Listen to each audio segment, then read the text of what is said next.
ہر قسم کی حمد و ثنا بڑائی کی بریائی صرف اللہ وحدہ لا شریک کے لیے، اور لاکھوں کروڑوں درود جناب محمد رسول اللہ صلی اللہ علیہ وآلہ وسلم کی ذات پر کہ جن کی محنتوں اور جن کی کاوشوں کی وجہ سے آج آپ اور میں ایک اللہ کی عبادت کرنے والے ہیں۔ ایک بہت بڑے عالم کسی مارکیٹ کے اندر کچھ سامان خریدنے کے لیے گئے، اور جب پیسے دینے کی باری آئی تو انہوں نے اپنے جیب میں ہاتھ ڈالا تو جیب کٹ چکی تھی۔ تو بازار والے لوگ، مارکیٹ والے لوگ ان کو جانتے تھے کہ کتنے بڑے عالم ہیں، کتنے بڑے بزرگ ہیں، تو وہ سارے جمع ہوئے، ایک جگہ پہ اکٹھے ہوئے اور کہنے لگے کہ آؤ اس چور کے بارے میں بد دعا کرتے ہیں کہ جنہوں نے اتنے بڑے عالم، اتنے بڑے بزرگ کی جیب کاٹی۔ تو ان بزرگوں نے دعا کے لیے ہاتھ اٹھائے اور ہاتھ اٹھا کہنے لگے، اے اللہ، اگر یہ چور عادتاً چوری کرتا ہے، یہ اس کا کام ہے، یہ اس کا پیشہ ہے چوری کرنا، تو یہ چوری اس کی آخری بنا دے۔ اور اے اللہ، اگر اس نے کسی مجبوری کی وجہ سے چوری کی ہے، ہو سکتا ہے سفید پوشی کے اندر کسی سے پیسہ مانگا لیکن کسی نے مدد نہیں کی، کسی نے ہیلپ نہیں کی، اور اس انسان نے مجبوراً کسی کی جیب کاٹی، کسی کے جیب میں سے پیسے چرا لیے، اگر اس نے مجبوراً یہ کام کیا ہے تو اللہ جی پیسے میرے ہیں، میں معاف کرتا ہوں، تو بھی معاف کرتا ہے۔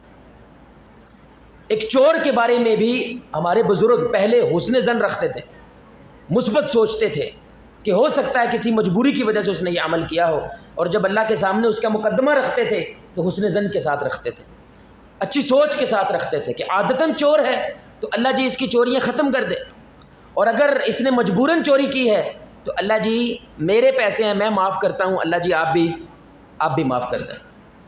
ہنستے مسکراتے رشتے، اس عنوان سے قسطوار ایک دروس کا سلسلہ ہمارا جاری ہے، جہاں پہ 7 اصول ہم آپ کے سامنے ذکر کر چکے ہیں جن کو رسول اللہ صلی اللہ علیہ وسلم نے استعمال کیا اور صحابہ کے دلوں کو جیتا اس انداز سے کہ وہ عرب کے شہنشاہ بن گئے، کہ وہ پورے کے پورے عرب پہ راج کرنے لگے۔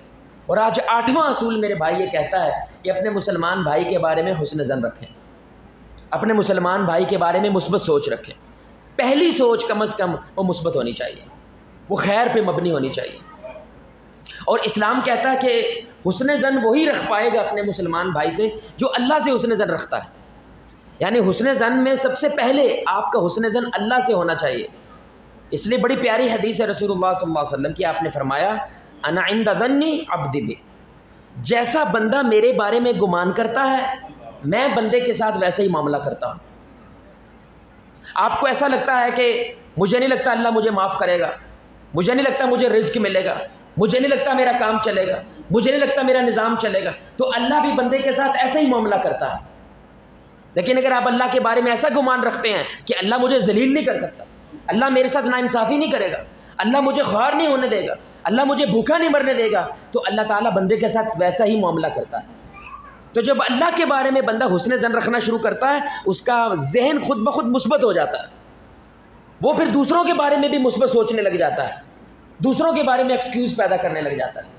لیکن جو اللہ کے بارے میں منفی ہوتا ہے پھر وہ بندوں کے بارے میں بہت زیادہ منفی ہونے لگ جاتا ہے۔ چھوٹی چھوٹی بات کے اوپر اتنا بڑا فتویٰ اپنے ذہن کے اندر بنا لیتا ہے کہ یہ بندہ بہت بڑا میرے خلاف پروپیگنڈا کر رہا ہے، یہ بندہ ہے ہی میرے خلاف، یہ بندہ میری جاسوسیاں کر رہا ہے، اور اس بدگمانی کی وجہ سے رشتے خراب ہو جاتے ہیں، ان کے درمیان دراڑیں پیدا ہو جاتی ہیں۔ یہ سچا واقعہ میں آپ کو سنا رہا ہوں۔ جاوید چودھری ایک کالم لکھتے ہیں ایکسپریس نیوز کے اندر، وہ اپنا خود کا واقعہ لکھتے ہیں، سچا واقعہ۔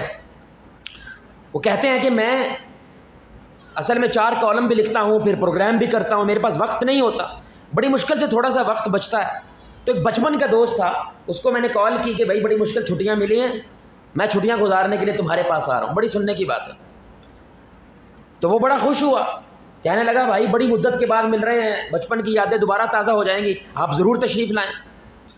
ابھی اپنا بورے بسترا باندھ کے اتنی دور ٹریول کر کے اس بندے کے پاس پہنچا ہے، اور دروازے کے اوپر اب اس کو ایسے لگا جیسے کوئی استقبال ہوگا، وہ باہیں کھول کے مجھ سے ملے گا، بڑی گرم جوشی کے ساتھ ملے گا، لیکن وہ بڑی ڈھیلے منہ کے ساتھ، بڑے اترے منہ کے ساتھ اس کو صرف ڈھیلے سے ہاتھ سے سلام کرتا ہے پہلے تو، اور سلام کر کے اس کو اندر نہیں لے کے جاتا بلکہ باہر ہی بٹھا لیتا ہے، اور باہر بٹھا کے پہلا سوال کیا پوچھتا ہے، بھائی کہاں آئے ہو اور کتنی دیر ٹھہرنا ہے تم نے؟ تو بھائی آپ کے ساتھ کوئی ایسا کرے تو 100% آپ کے ذہن میں کیا جائے گا؟ سب سے پہلے کیا جائے گا؟ بھائی یہ میرا دوست ہے یا بولیں بھائی دشمن ہے؟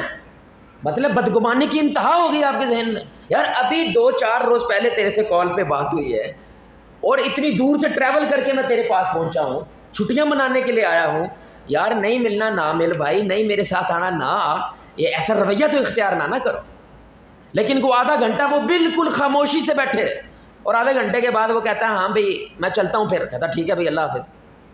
اور یہ جاوید چودھری کہتا ہے میں نے تہیہ کر لیا, مر جاؤں گا اس بندے کا کبھی چہرہ نہیں دیکھنا. اللہ دشمن کے ساتھ ایسا نہ کرے یار جو اس نے میرے ساتھ کیا. کچھ عرصہ گزرا, اس نے باقاعدہ اپنے جاوید کہتا ہے میں نے دفتر میں بتایا ہوا تھا کہ کچھ بھی ہو جائے ایسے نا دا بندہ ہے انہوں اندر نہیں وڑن دینا, اس کو میرے دفتر میں نہیں آنے دینا.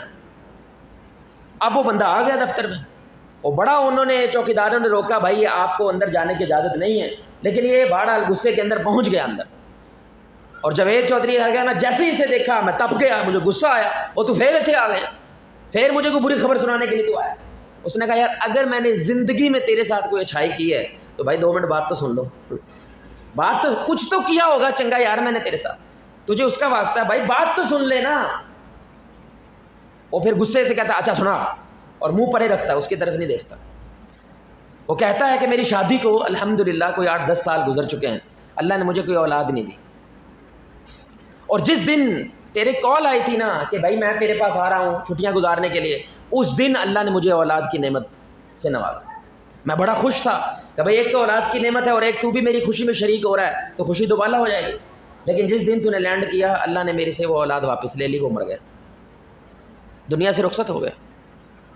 اب میں جانتا تھا کہ بھائی تجھے بڑی مشکل سے چھٹیاں ملتی ہیں, بڑی مشکل سے تو کہیں باہر نکل پاتا ہے. اب جو ہونا تھا وہ تو ہو گیا, اولاد تو واپس آ نہیں سکتی, تو میں تیری چھٹیاں کیوں برباد کروں. مجھے بھروسہ تھا کہ تو میرے بارے میں مثبت سوچے گا, کہ ابھی میں تجھے بھیج دوں یہاں سے, بعد میں تیرے ساتھ آ کے ڈیلی شیلنگ کر لوں گا, معاملہ کر لوں گا, تاکہ تیری چھٹیاں برباد نہ ہو. میں رو رہا ہوں نا, میرا گھر رو رہا ہے, میرا گھر افسردہ ہے, لیکن کم از کم تو ٹھیک رہے, اس لیے میں نے ایسا رویہ اختیار کیا تو یہ چلا جائے, میں تیرے سے بعد میں ملاقات کر لوں گا, میں تیرے سے بعد میں مل لوں گا. لیکن تو ایسا چھوٹا بھائی, تو نے تو کال اٹھانا چھوڑ دیا, بات کرنا چھوڑ دیا. اور جاوید چودھری کہتا ہے میں بھی رو رہا تھا اور وہ بندہ بھی رو رہا تھا, اور میں نے اس دن دوبارہ تہیہ کیا. اللہ نے قرآن میں ٹھیک بات کہی ہے, یا ایھا الذین آمنوا اجتنبوا کثیرا من الظن, اے ایمان والو, خصوصاً مومنوں سے اللہ بات کر رہا ہے کہ اپنے مسلمان بھائیوں کے بارے میں بدگمانی نہ کرو, کیونکہ اکثر بدگمانی صرف بدگمانی نہیں ہوتی, وہ گناہ ہوتا ہے. اور صحیح حدیث ہے رسول اللہ صلی اللہ علیہ وسلم کی, سب سے زیادہ جھوٹی بات وہ کون سی ہوتی ہے جو آپ دوسرے کے بارے میں بدگمانی کرتے ہیں, سب سے جھوٹی. یعنی کہ جھوٹوں میں ٹاپ پہ جو چیز ہے وہ یہ ہے کہ آپ جب کسی کے بارے میں بدگمانی کر کے اس کے اوپر آپ ایمان لے آئیں, حالانکہ کوئی دلیل نہیں ہے, اس کے پیچھے کوئی پروف نہیں ہے, آپ کو کچھ نہیں پتا, لیکن آپ بس ایک جملہ بولتے ہیں مجھے لگتا ہے. کئی دفعہ ایسا ہوا ہے کہ کسی بندے نے بڑا نفرت والا چہرے کے ساتھ اظہار کیا کہ یار, میں نے کہا فلاں بندہ کیسا ہے, ہو آ صاحب بندہ ٹھیک نہیں. کیوں خیریت بھائی, کیا ہوا, او ہو اوندا تھے بھائی, سر جو ہے نا آسمانوں سے باتیں کرتا ہے, وہ تو بندے کو بندہ نہیں سمجھتا. میں کہ نہیں ہوا کیا ہے بتاؤ تو صحیح نا. کل دی گل ہے, میرے کولوں لنگیا, میں سلام کیتا, انہیں جواب نہیں دیتا. اب چونکہ چودھری صاحب کے سلام کا اس نے جواب نہیں دیا تو اس کو کیا لگتا ہے اس بندے کا نخرہ بڑا زیادہ ہے. بھائی ایک دفعہ تو کم از کم اس نے زن کر لو, ہو سکتا ہے اس نے سنا ہی نہ ہو سکتا ہے اس کی اماں اسپتال میں داخل ہو, آخری سانس لے رہی ہو, کچھ بھی تو ہو سکتا ہے نا. لیکن ہم فوراً سے پہلے کیا سوچتے ہیں, ہمیشہ بدگمانی کی طرف پہلے جاتے ہیں, اگلے کے اوپر منفی پہلے جاتے ہیں. نہ بات ہوئی ہے, نہ کوئی تحقیق کی ہے, نہ تسلی کی ہے, لیکن فوراً سے پہلے بدگمانی کر لیتے ہیں, اور اتنی بڑی کر لیتے ہیں کہ بعد میں اس سے ملنا گوارا نہیں کرتے, اس سے سلام تک لینا گوارا نہیں کرتے. کیوں, میرے کوڑوں لنگیا سی میں سلام کیتا ہے, نے میرا جواب نہیں دیتا. انا للہ و انا الیہ راجعون. اور بالکل ایسا ہی ایک ہو بہو واقعہ عثمان رضی اللہ تعالیٰ عنہ, عمر بن خطاب ان کے پاس سے گزرے, انہوں نے سلام کیا, انہوں نے جواب نہیں دیا, تو عمر بن خطاب رسول اللہ کے پاس شکایت لے کر چلے گئے, کہنے لگے میں عثمان رضی اللہ تعالیٰ عنہ میرے پاس سے گزرے, میں نے سلام کیا, انہوں نے جواب نہیں دیا. دیکھو شکایت بھی لے کے جاتے ہیں رسول اللہ کے پاس. تو آپ صلی اللہ علیہ وسلم نے بلایا, تو انہوں نے کہا یا رسول اللہ صلی اللہ علیہ وسلم, میں یہ سوچ رہا تھا, یعنی کہ میرا ذہن سارا اس بات پہ مرکوز تھا کہ ہماری نجات کس کلمے کی بنیاد پہ ہوگی, کس بات کی بنیاد پہ ہماری نجات ہوگی. اس کو سوچنے کی وجہ سے مجھے پتہ نہیں چلا کہ بھائی اس نے کب سلام کیا, وگرنہ ایسا تو نہیں ہو سکتا کہ عمر بن خطاب ہم سے سلام کرو اور ہم جواب نہ دیں. اس لیے اسلام کے اندر ہمارے علماء ایک اصول بناتا ہے, بڑی پیاری بات ہے بھائی, شک شیطان کی طرف سے, یقین اللہ کی طرف سے. بڑا کمال اصول ہے. شک کس کی طرف سے بھائی, شیطان کی طرف سے, اور یقین اللہ کی طرف سے. آپ کو جیسے ہی اپنے بیٹے پہ، اپنی بیوی پہ، اپنے کلیگ پہ، اپنے مزدور پہ، اپنے امام پہ، اپنے مقتدی پہ شک گزرا ہے نا، شک کا ہے، کنفرم شیطان ہے، کنفرم شیطان ہے. کیونکہ اللہ جب آپ کے دل میں کوئی چیز پیدا کرتا ہے وہ یقین والی ہوتی ہے. یہ خدا خود کا الحق ہے، وہ حق پیدا کرتا ہے. تو اگر آپ نے اس شک کو یقین میں بدلنا ہے تو کیا کریں؟ تحقیق کریں، تاکہ یہ شک کیا ہو جائے، اگر صحیح بات ہے تو یقین میں بدل جائے، تاکہ اس کے مطابق میں معاملہ کروں. اور اگر وہ شک گزرے کہ نہیں یار یہ بات غلط تھی، تو فوراً سے پہلے کیا کر دیں؟ شیشہ بن جائیں، صاف ہو جائیں، اگلے بندے کے بارے میں اپنا ذہن صاف کر لیں، نہ کہ جاسوسی شروع کر دیں، نہ کہ جاسوسی شروع کر دیں. اس لیے اللہ نے بڑے ہی حکمت کے انداز سے پہلے کیا کہا؟ پہلے بندہ کیا کرتا ہے؟ بدگمانی. لیکن اگر بدگمانی سے باز نہیں نہ آتا، ٹھیٹ بن جاتا ہے، تو اگلا کام کیا کرتا ہے؟ اللہ کہتے ہیں وَلَا تَجَسَّسُوا، پھر جاسوسی نہ کرو. کیونکہ اب وہ یہ بدگمانی ثابت کرنے کے لیے کیا کرے گا؟ جاسوسی کرے گا کہ جو میں سوچ رہا ہوں وہ صحیح ہے، اور وہ صحیح کرنے کے لیے اب وہ جاسوسی کرنے لگے گا. اس لیے رسول اللہ صلی اللہ علیہ وسلم نے فرمایا جو جاسوسی کر کے پھر وہ باتیں دوسروں تک پہنچاتا ہے، اللہ قیامت کے دن پگھلا ہوا سیسا اس کے کانوں میں ڈالے گا، پگھلا ہوا سیسا. کیوں؟ کیونکہ یہ رشتوں میں دراڑیں پیدا کرتی ہیں. ہماری مائیں بہنیں اللہ ان کو زندگی سے تندرستی دے، لگائی بجھائی بہت زیادہ کرتی ہیں. وہ کبھی کبھی نا حالانکہ پھوپھی سے ناراض بھی ہو گئی ہیں، وہ سامنے اللہ کا ہر پھوپھی دا ہے، نہ بول چال باندھے ہرشا باندھے، لیکن پھر بھی وہ ٹو لینی ہے کیا چل رہا ہے ان کے گھر. تو کیا کریں گے؟ اپنے نکے منڈے نے جائے بریانی دے کے آ. بریانی دے کے آنے کا کیا مطلب ہے؟ ذرا جائزہ لے کے آنا سارا گھر میں کیا چل رہا ہے، کیا باتیں ہو رہی ہیں. اور اگر بچہ فوراً واپس آ جائے نا تو نو بڑی جلدی پہ یہ تھوڑی دیر بیٹھے نہیں جانتا سی، کوئی 15-20 منٹ بیٹھتا، کوئی ڈاٹا اکٹھا کرتا اور ڈاٹا لے کے آتا، تاکہ اس ڈاٹے کی بنیاد کے اوپر جو ہم نے ان کے خلاف بدگمانیاں پالی ہوئی ہیں وہ پکی ہو جاتی، وہ ثابت ہو جاتی. انا للہ و انا الیہ راجعون. میرے بھائی یقین جانیں ہمارے معاشرے کے اندر یہ چیز مجھے لگتا ہے ہم اپنے بھائیوں سے بہت دور ہو گئے ہیں، اپنے لوگوں سے بہت دور ہو گئے. کئی دفعہ لوگ اتنا، یہ بڑی اہم بات ہے، بڑی اہم نقطہ ہے، بڑا اہم نقطہ ہے.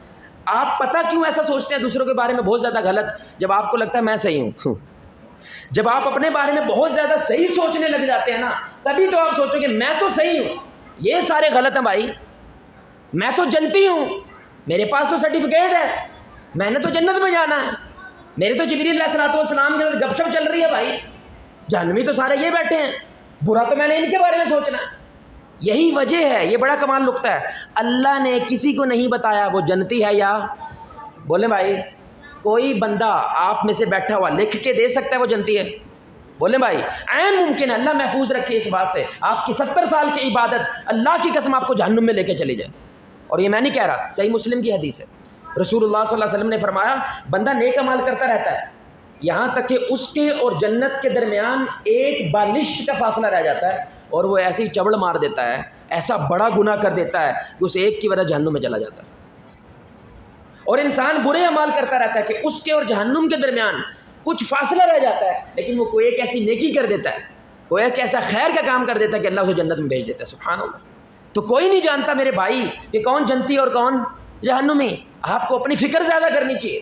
جب بندہ اپنے بارے میں زیادہ فکر مند ہو جائے گا نا، وہ خود بخود دوسرے کے بارے میں بھی کیا ہوگا؟ فکر مند ہوگا، اور مثبت بات سوچے گا، منفی نہیں سوچے گا، نیگیٹو نہیں سوچے گا. اس لیے جب آپ اپنے بچے کو یہ بات کہتے ہیں نا مجھے سچی سچی بتا تو کہاں سے آ رہا ہے، تو آپ اپنے بچے کو یہ پیغام دے رہے ہیں کہ مجھے تیرے پہ بھروسہ. تو بچہ کو کیا لگتا ہے؟ دسنا کا فائدہ بتانے کا فائدہ، کیونکہ بھروسہ تو ہونا کوئی نہیں، اعتماد تو ہونا کوئی نہیں ہے. اور دھیرے دھیرے وہ کیا کرتا ہے؟ وہ بتانا ہی چھوڑ دیتا ہے، وہ بات کرنے ہی چھوڑ دیتا ہے. وجہ کیونکہ میرے پہ بھروسہ تو کرنا کوئی نہیں، اعتماد تو کرنا کوئی نہیں، پھر بتا کے کیا ہوگا. دلی کے اندر یہ سچا واقعہ ہے، دلی کے اندر یعنی کہ پاکستان بننے سے پہلے کا یہ واقعہ. مولانا قاسم ایک عالم گزرے ہیں، تو لال کنویں والی مسجد کو مشہور تھی دلی میں. تو مولانا قاسم صاحب وہ عالم تھے، ان کے اسٹوڈنٹ جو ہے نا یہ باتیں کر رہے ہیں کہ آج ہم نے لال کنویں والی مسجد میں جا کے نماز پڑھنے ہیں. تو وہ شاگرد کو بڑا جو تھا ان میں سے اس کو غصہ آیا، وہ تو ہمارے بارے میں کافر گستاخ رسول کے فتوے لگا رہے ہیں اور تم ادھر جاؤ گے. نہیں ہم نے نہیں جانا. اور دونوں ایک ہی مسلک کے ہیں، دونوں ایک ہی ہیں. تو مولانا قاسم صاحب کو جب پتہ چلا انہوں نے کہا یار ہم نے تو کبھی ایسی بات نہیں کی، تو آج کی فجر کی نماز ہم لال کنویں والی مسجد میں پڑھیں گے. وہ مسجد پہنچے تو ظاہری بات ہے وہ جو گستاخ رسول انہوں کہنے والے یا ان کا فتویٰ پھیلانے والے کہ کافر ہیں، وہ بڑے حیران ہوئے کہ وہ ہمارے پیچھے کھڑے ہو کے نماز پڑھ رہے ہیں اور مسئلہ ایک ہی ہے دونوں کا. تو نماز پڑھنے کے بعد وہ کہنے لگے ہم تو آپ کے بارے میں فتوے لگا رہے ہیں اور آپ ہماری مسجد میں آ گئے ہیں، ہمارے ساتھ نماز پڑھ رہے ہیں۔ انہوں نے سنے کہ بات کیا کی، انہوں نے کہا سب سے پہلے آپ کے بارے میں مجھے حسن ظن ہے کہ آپ رسول اللہ صلی اللہ علیہ وسلم کی ذرہ بھی گستاخی برداشت نہیں کر سکتے، کہ آپ کو تھوڑا سا بھی یہ شائبہ گیا کہ اس بندے نے گستاخی کی ہے تو آپ نے میرے بارے میں فتویٰ لگا دیا۔ تو اس کا مطلب کیا ہے؟ آپ رسول اللہ صلی اللہ علیہ وسلم سے بے پناہ محبت کرتے ہیں۔ لیکن میرے بھائی آپ میرے سے پوچھ تو لیتے ہیں، میں نے ایسی بات کی نہیں ہے، ایسی کوئی بات نہیں ہے، نہ میں آپ کو اللہ معاف کرے ایسا سمجھتا ہوں، لیکن آپ نے میرے بارے میں تحقیق نہیں کی۔ اور رسول اللہ صلی اللہ علیہ وسلم کی حدیث ہے کہ اگر کسی کے جھوٹا ہونے کے لیے صرف اتنا کافی ہے کہ وہ سنی سنائی بات کو آگے پھیلا دے، اتنا کافی ہے اس کے جھوٹا ہونے کے لیے۔ اور اگر یہ ہے جملہ میں جو بتانا چاہ رہا ہوں، اگر آپ کو میری بات پہ یقین نہیں آ رہا کہ میں مسلمان ہو گیا ہوں، نہیں آ رہا، تو آپ اپنا ہاتھ آگے کریں، میں دوبارہ کلمہ پڑھ کے مسلمان ہو جاتا ہوں۔ انہوں نے کہا اشہد ان لا الہ الا اللہ واشہد ان محمد عبدہ ورسولہ۔ بھائی میں اب دوبارہ مسلمان ہو گیا، اب تو مجھے قبول کر رہا۔ تو امام صاحب بالکل بچھے کے بچھے رہ گئے، انہوں نے کہا بھی معذرت ہے، میں نے آپ کے بارے میں بدگمانی کی، میں آپ کے بارے میں غلط سوچ رہا تھا۔ صرف اس غلط سوچنے کی وجہ سے آپ دیکھیں کتنی بڑی دراڑیں پیدا ہو، یعنی کہ یہ بھائی مسئلہ ہو تو اس پہ تو بات چیت ہونی چاہیے، مسئلہ ہے ہی نہیں ہے، اب اس پہ کیا بات کریں گے؟ اب کتنے دروازوں کو آپ کھڑکائیں گے؟ اب یہ سارے کا سارا میڈیا کس پہ کھڑا ہے؟ ہمیں لگتا ہے عمران خان ایسا کر رہا ہے، ہمیں لگتا ہے نواز شریف ایسا کر رہا ہے، زرداری ادھر سے گزرا تھا، لگتا ہے اس نے کچھ کر دیا ہے، زرداری نے فوج کو ایسا کیا، ایسے ایسے کر رہا تھا، لگتا ہے زرداری نے فوج کو بائی بائی کر دی۔ ساری کی ساری باتیں کس پہ کھڑی ہیں؟ بدگمانی پہ کھڑی ہیں۔ اور وہ کیا کہتے ہیں؟ ہمارا کام ہے بدگمانی کرنا، اس کو سچا ثابت کرنا، یہ جھوٹا حکومت کا کام ہے، ہم نے بدگمانیاں کرنی ہیں۔ اس لیے پبلک میں بھی بدگمانیاں بہت زیادہ پیدا ہو گئی ہیں، وہ بھی دوسرے کے بارے میں ایسا سوچتا بس یہ ساری دنیا میرے ہی خلاف ہے، یہ کوئی نہ کوئی میرے بارے میں جاسوسیاں کر رہے ہیں، کوئی نہ کوئی میرے بارے میں بات کر رہے ہیں۔ آپ ایمان سے بتائیں، اب بھائی سامنے بیٹھے، کیا نام ہے بھائی؟ طلحہ بھائی ہے نا، میں اور طلحہ بھائی بات کر رہے ہیں، اور ایک دم سے طلحہ بھائی اور میں قاری صاحب کی طرف دیکھ کے تھوڑا ہنستے ہیں اور پھر باتیں شروع کر دیتے ہیں۔ اب کیا جائے گا دوسرے بندے کے، لگتا ہے میرے خلاف لگے ہیں، یہ شیطان ہوتا ہے۔ اب شیطان ڈائریکٹ آپ کو آگے کہے نا کہ طلحہ کو مار دو، آپ ماریں گے؟ بولے میں ماریں گے، لیکن اب اس نے یہ ٹارگٹ بنایا کہ طلحہ کو مارنا ہے، وہ گیم کہاں سے ڈالنا شروع کرے گا بھائی کہاں سے ڈالنا شروع کرے گا؟ شک پیدا کرے گا، پھر وہ شک کو پکا کرے گا، پھر کرتے کرتے، اور پکا کرنے کے اندر وہ ایک چیز کی لازم کوشش کرے، یہ ملے نا، یہ ملے نا آپس میں، یہ بیٹھے نا، کیونکہ اس شک کی وجہ سے ہم نفرت کریں گے دور دور دور دور دور دور دور، اور ایک وقت کیا آئے گا، ہے ہی کافر، یہ بندے ہی ٹھیک ہے۔ یہی تو شیطان کا مقصد ہے۔ وہ بلی ہوتی ہے نا بھائی، بلی کمرے کے اندر پھنس جائے اور اب اس کے چارہ کوئی نہیں ہے، آپ نکال نہیں پا رہے اس کو کمرے سے، تو کیا طریقہ ہے؟ چھوٹا سا ایک ٹکڑا رکھیں ہیں، پھر ایک چھوٹا ٹکڑا رکھیں ہیں، پھر ایک چھوٹا ٹکڑا رکھیں ہیں، یہاں تک کہ وہ کمرے سے باہر آ جاتی ہے۔ ایسے ہی شیطان کرتا ہے، پہلے تو ڈائریکٹ آتا ہے کہ اینو کہہ دے کافر، وہ کہتا ہے استغفر اللہ، نہ بھائی ایسی بات نہیں کرتے، حسن ظن رکھتے ہیں۔ پھر وہ کیا کرتا ہے؟ ایک شک ڈالتا ہے، پھر دوسرا شک ڈالتا ہے، پھر تیسرا شک ڈالتا ہے، اور درمیان میں ملنے نہیں دیتا، ملاقات نہیں کرنے دیتا۔ اور آپ، یہ بڑی اہم بات ہے میرے بھائی، شک پکا پتہ کب ہوتا ہے؟ جب آپ شک کا بنا تحقیق اظہار کر دیں۔ اللہ معاف کرے، اللہ معاف کرے، یقین کرے، پتہ نہیں بہت سارے مرد ایسے کیسے کہہ دیتے ہیں، جن کی عورتیں جاب کرتی ہیں، کام کرتی ہیں، اب ان کو چھٹی 2 بجے ہے، 3 بجے گھر پہنچنا ہے، وہ 5 بجے آئی ہیں، کہاں تھے تم؟ کس کے پاس بیٹھی تھی؟ او ہو، اللہ کی قسم تباہ کر دے گھر آپ نے۔ یہ جس انداز سے آپ پوچھ رہے ہیں نا میرے بھائی، یہ بڑا خطرناک ہے۔ اگر شک گزرا ہے تو طریقہ کار کیا ہے بھائی؟ اس کو یقین میں بدلو۔ اگر یقین ہو جائے، ہاں اب آپ بات کرو کہ بھائی مجھے یقین ہے، میرے پاس یہ دلیل ہے، میرے پاس یہ پروف ہے، تم اس کے گھر میں کیا کرنے گئی تھی، تم فلاں جگہ پہ کیا کرنے گئی تھی۔ لیکن اگر صرف شک کا اظہار کریں گے، اب وہ شک پکا ہو جاتا ہے، کیونکہ ایک دم سے کبھی کبھی اگلا بندہ کیا ہے، ڈرپوک سا ہے، وہ ڈرپوک ہو کے اس کے متھے پہ پسینہ آ گیا، او ہو اب تو یہ شک پکا ہو گیا، حالانکہ وہ بندہ ڈرپوک ہے یار، اس کی وجہ سے اس کو پسینہ آ گیا۔ آپ میری گزارش سمجھ رہے ہیں میرے بھائی؟ اس لیے نماز کے اندر کیا اصول ہے کہ آپ کو یاد ہی نہیں رہا میں نے 3 رکعتیں پڑھی ہیں یا 4، تو کیا کرنا چاہیے بھائی؟ اب یہ شیطان آ گیا نا، کیونکہ شیطان آپ کو بھلا رہا ہے تاکہ اس کی نماز ڈسٹرب ہو جائے، تو اسلام کہتا ہے بھائی یقین کر لو، 3 ہے تو سلام پھیر دو، اور اگر 4 پڑھی ہیں تو سجدہ صاف کر دو، اللہ اللہ خیر صلی، شک میں نہ پڑھو، کسی ایک بات پہ ٹک جاؤ جو یقین والی بات ہے، جس کے اوپر تمہیں زیادہ یقین ہے۔ ایسے وضو کا معاملہ ہے، آپ کو لگے یار میرا وضو ٹوٹ گیا ہے یا میرا وضو ہے، مجھے یاد نہیں ہے، تو جو یقین ہے نا اس پہ ٹک جاؤ، شک میں نہ پڑھو۔ اسلام کو شک سے بڑی نفرت ہے، کیونکہ شک شیطان کی جگہ بناتا ہے۔ شک شیطان کو دعوت دیتا ہے کہ آ جاؤ میرے اندر آ جاؤ. اور یقین کریں ہمارے معاشرے میں ایک دوسرے کے خلاف جو شک کی پرواز چڑھ گئی ہے, جو شک پیدا ہو گیا میرے بھائی, اس کو توڑنے کا صرف ایک ہی طریقہ ہے, یا تو یقین میں بدلو, اور اگر ثابت نہیں ہو رہا تو چھوڑ دو. اس لیے یہ دیکھیں کتنی خطرناک حدیث ہے. آپ شک کی بنیاد پہ کسی کو لعنت کر دیتے ہیں, اس پہ اللہ کی لعنت ہو. کیوں؟ کیونکہ صرف شک گزرا ہے آپ کو. اور لعنت کیا کرتی ہے؟ لعنت پہلے آسمانوں کی طرف جاتی ہے, صحیح ہے, آسمانوں کی طرف جاتی ہے. جب دروازہ بند دیکھتی ہے پھر وہ واپس آتی ہے اور اس بندے کو ڈھونڈتی ہے جس بندے کے اوپر لعنت کی گئی ہے. لیکن اگر وہ ڈیزرو نہیں کرتا, اس کا حق نہیں بنتا, تو واپس اس بندے پہ آ کے برس جاتی ہے جس بندے نے اس لعنت کا لفظ بولا تھا. اب کتنی آسانی سے ہم کہہ دیتے ہیں کہ فلاں لیڈر لانتی, فلاں بندہ لانتی, فلاں مولوی لانتی. نہ کبھی ملاقات کی ہے, نہ کبھی بیٹھک کی ہے, نہ کبھی ملے ہیں. بھائی ہمارے گناہ تھوڑے ہیں جو ہم نے اللہ کے سامنے جا کے ان کا حساب دینا. کیا خیال ہے؟ وہ تھوڑے گناہ ہمارے, ہمارا بوجھ تھوڑا ہے کہ آپ دوسروں کا بھی جواب دینے لگ جائیں اللہ کے سامنے. دیکھیں آپ کے دل میں ہے کوئی حساب نہیں ہے, لیکن آپ نے اقرار کر دیا ہے, اب اللہ پوچھے گا دلیل کیا ہے. اس لیے ملیشیا میں ہم تھے نا, تو نان مسلم وہ میری داڑھی کو دیکھ کے مجھے نا تانے دیتے تھے, طنز کرتے تھے, اسامہ بن لادن میری داڑھی دیکھ کے, کیونکہ اس وقت زیادہ وہ مسئلہ چل رہا تھا دہشت گردی کا. تو مجھے کہتے تھے یار ویسے اسامہ بن لادن ٹیررسٹ ہے کہ نہیں, کیا لگتا ہے تمہیں؟ میں پتہ نہیں بھائی, میرے سے اللہ نے اسامہ بن لادن کا کوئی نہیں پوچھنا ہے. اسامہ بن لادن ٹیررسٹ تھا یا نہیں تھا, میں ملا ہی نہیں کبھی بھائی, نہ میری کبھی ملاقات ہوئی ہے, نہ کبھی میں ان کے ساتھ بیٹھا ہوں. مجھے کیا پتا کہ وہ کیسے ہیں. اسامہ بن لادن ایک مسلمان ہے بھائی, جیسے باقی سارے مسلمان ہیں, لیکن تم نے ایسا اس کو پینٹ کر کے رکھ دیا ہے اسلام برابر ہے اسامہ بن لادن. نہ بھائی یہ تم نے بنایا, ہم نے نہیں بنایا. اور ہم حسن ظن رکھتے ہیں اپنے مسلمان بھائی کے بارے میں کہ وہ اچھا ہے جب تک کوئی غلط ثابت نہ ہو جائے. اس لیے اسلام کا جنرل رول کیا ہے؟ سارے اچھے ہیں جب تک کچھ غلط ثابت نہ ہو جائے. اچھا آپ کو پتا ہے گورے کا رول کیا ہے؟ سب برے ہیں یہاں تک کہ اس کو اپنے آپ کو اچھا ثابت کرنا ہے. اس لیے ڈاکومنٹس آئے, سمجھ آ رہی ہے, پاسپورٹ آیا, شناختی کارڈ آیا, یہ چیزیں, وہ شہادت وہ قبول نہیں کرتے کسی کی, وہ آپ کی دلیل مانگتے ہیں. ہم تجھے چور سمجھ رہے ہیں, تو ثابت کر کے تو چور نہیں ہے. اسلام الٹا ہے, اسلام کہتا ہے تو چور نہیں ہے, یہاں تک کہ کوئی بندہ تجھے آ کے کہہ دے کہ چور ہے اور وہ دلیل لے کے آئے گا تو صحیح ہے ہماری نظر کے اندر. سبحان اللہ, اسلام الٹا ہے. آخر میں میرے بھائی اس کے فائدے کیا ہوتے ہیں؟ اگر آپ یہ اصول اپنی زندگی میں لے آئیں, اس کا فائدہ کیا ہوتا ہے؟ سب سے بڑا فائدہ, اللہ کی قسم اتنا بڑا یہ فائدہ ہے, اگر آپ اپنے مسلمان بھائی کے بارے میں حسن ظن رکھنا شروع کریں. یعنی کم از کم علماء کہتے ہیں پہلی سوچ تو مثبت ہونی چاہیے, صرف پہلی, یعنی کہ پہلی جو سوچ آئے نا اپنے ذہن میں وہ مثبت ہونی چاہیے, وہ پازیٹیو ہونی چاہیے. کم از کم یہ حق بنتا ہے اس مسلمان کا, تمہارے جیسا کلمہ پڑھتا ہے, ایک اللہ کو مانتا ہے, رسول اللہ کو اپنا مرشد مانتا ہے. پہلی سوچ کم از کم مثبت ہو.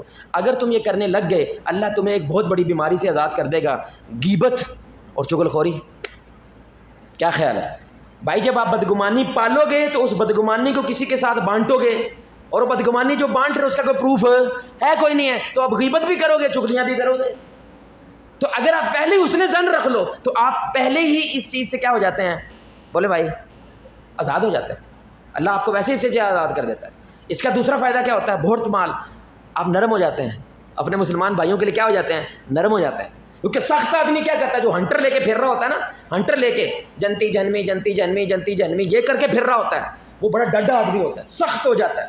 اور رسول اللہ صلی اللہ علیہ وسلم کیا کہتے ہیں؟ یسروا ولا تعسروا, آسانیاں پیدا کرو یار, مشکلیں پیدا نہ کرو. لوگ پہلے دین سے دور ہو جاتے ہیں, تم آسانیاں پیدا کرو, ان کو دین کے قریب لے کر آؤ. لیکن اس کی سختی سے لوگ دور ہو جاتے ہیں. لیکن اگر آپ حسن ظن والا معاملہ کر لیں تو کیا ہوتا ہے؟ بندہ خود بخود نرم ہو جاتا ہے, نرمی اختیار کرنے لگتا ہے. نہیں یار, ہو سکتا ہے بھائی کے کوئی مسئلہ ہو, بھائی کے کوئی پریشانی ہو, بھائی کے گھر میں کوئی مسئلہ چل رہا ہو. اور تیسری اور سب سے بڑی چیز جو ہمارے معاشرے میں اس وقت بہت زیادہ ہے, جلد بازی. اللہ آپ کو جلد بازی سے آزاد کر دیتا ہے, اجلت پسندی سے آزاد کر دیتا ہے. کیونکہ آپ ٹھنڈ کرتے ہیں, کہتے ہیں نا ٹھنڈا کر کے کھاؤ, گرم گرم کیا کہ تالو ساڑ دیتا ہے, کہتے ہیں نا ٹھنڈا کر کے کھاؤ. میرے بھائی اگر آپ نے منہ سے کچھ کہہ دیا, اب وہ ہماری پنجابی کا محاورہ ہے وسا بتی دنداں دا جو نکل گیا ہوں واپس آ سکتا, ہاں وہ مشکل ہو جاتا ہے. کیونکہ شیطان نے نکلوائی اس لیے کہ تو ڈٹ جائے. اب آپ نے اپنے بیٹے بیوی کسی رشتے کے بارے میں کچھ کہہ دیا ہے نا, اب وہ انا کی بات بن جاتی ہے. سمجھ آ رہی بات کی؟ جو عاجزی والا بندہ ہوگا, ہو استغفر اللہ یار, معذرت یار, مجھے تو پتہ ہی نہیں تھا, میں تو ایسا سوچ رہا تھا. یہ بڑا مشکل کام ہے بھائی, بڑا مشکل کام ہے. ایک دفعہ منہ سے نکال کے واپس آنا یہ بڑا مشکل کام ہے. اس لیے اس اصول کو اپناؤ, اللہ آپ کو یہ جلد بازی سے ویسے ہی آزاد کرے. اس لیے میرے بھائیوں اور دوستوں, دوسروں کے بارے میں کیا رکھیں؟ حسن زن رکھے. آخری بات سنا رہا ہوں, اس کے بعد بات ختم کرتے ہیں. مسجد کے اندر ایک شخص ہے, کبھی کبھی آج کل ہوتا ہے, وہ کبھی مسجد میں نہیں آتا, کبھی عید لب گیا, کبھی جمعے کے لیے آ گیا. وہ مسجد میں آیا نا, تو ایک مولوی صاحب نے ان کو دیکھا جو ماشاءاللہ 5 وقت کے نمازی تھے لیکن بدگمانی کرتے تھے.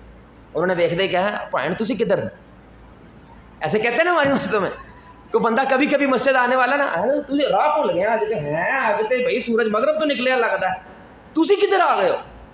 اس بندے کو پہلے تو غصہ آیا, اس نے بڑا کنٹرول کر کے پتہ کہتا ہے مولوی صاحب تکلیف تو تانوں ادوں ہوئے گی جدوں تسی منو سب تو پہلے جنت جاندیاں ویکھ لیا تے. کیسا ہے مطلب تو یہ ذہن میں لے کے بیٹھا ہوا ہے, تو جنتی ہے, میں جنمی ہوں, تکلیف تو تجھے جیسے تکلیف ابھی ہو رہی ہے نا کہ تو کدھر, تو ادو کہے گا تسی کہ تو کدھر جنت جا رہے ہیں بھائی.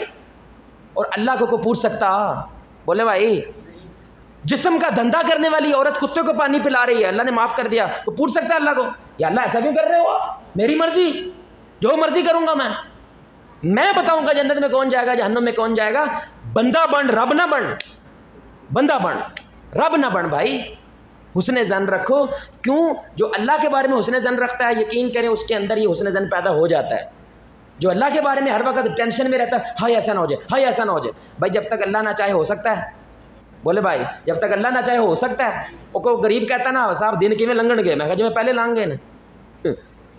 بھائی تو 70 سال سے ہی رونا رو رہا ہے, ہائے کیا ہوگا, ہائے کیا ہوگا, 70 سال لگا آ گیا, دانت توڑ لیے بھائی تو نے اپنے کھا کے دانت توڑ لیے, ابھی بھی تجھے یقین نہیں ہے کہ اللہ تجھے کھانا کھلائے گا, اللہ تجھے رزق دے گا. تو اللہ کے بارے میں بدگمان ہوتا ہے نا, تو پوری دنیا کے بارے میں بدگمان ہو جاتا ہے. جو اللہ کے بارے میں حسن زن رکھتا ہے وہ ساری دنیا کے بارے میں حسن زن رکھتا ہے. اللہ سے دعا ہے اللہ ہمارے رشتوں کے اندر حسن زن پیدا فرمائے. اللہ ہمیں اپنے بھائیوں کے بارے میں, اپنے رشتوں کے بارے میں مثبت سوچنے کی توفیق عطا فرمائے. اللہ آپ کو, مجھے, ہم سب کو محمد رسول اللہ صلی اللہ علیہ وآلہ وسلم کی ذات کے ساتھ جنت الفردوس میں اس انداز سے اکٹھا کرے کہ ہم سب مل کے اللہ کے چہرے کو آسمان میں دیکھیں, 14ویں رات کا چاند. سبحانک اللہم وبحمدک اشہد ان لا الہ الا انت استغفرک واتوب الیک. یہ ٹاپک آگے آ رہا ہے, آگے یہ ٹاپک آئے گا انشاءاللہ.